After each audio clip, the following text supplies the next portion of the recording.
कोल्हापूर महानगरपालिकेच्या वतीनं हुतात्मा गार्डन इथल्या स्वागत कमानीच्या दुरुस्तीचं काम सुरू केलंय। मोडकळीला आलेली जुनी कमान पाडून त्या ठिकाणी नवीन कमान बांधणं गरजेचं आहे।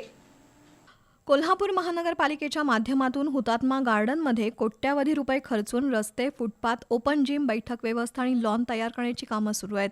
स्वागत कमानीबाबत मात्र जाणीवपूर्वक दुर्लक्ष केलंय। उद्यानामधील कमान 1977 साली बांधली आहे।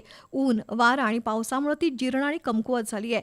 काँक्रीट ठिसूळ झालंय। कमानीच्या सळ्या गंजल्या आहेत। मोडकळीला आलेली ही कमान पाडून त्या ठिकाणी नवीन कमान बांधणं गरजेचं होतं, पण त्याऐवजी महापालिका मोडकळीला आलेली कमान का दुरुस्त करत आहे असा प्रश्न पडतोय।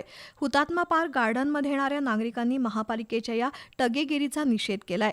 जुनी कमान पाडून त्या ठिकाणी नवीन कमान उभारावी अशी मागणी होतीये। यावेळी चंद्रकांत कांडेकरी, नंदकिशोर देशपांडे, श्रीकांत दळवी, भाऊसाहेब पाटील, रावसाहेब शिंदे, शहानूर देसाई, पांडुरंग पाटील, राजन जगदाळे, मोहन दळवी, मंगेश दळवी, शंकरनाथ ठाणेकर, गजानन जाधव, विजय पाटील, विजय सुतार, शीतल मर्दाने यांच्यासह हुतात्मा पार्क गार्डन प्रेमी उपस्थित होते।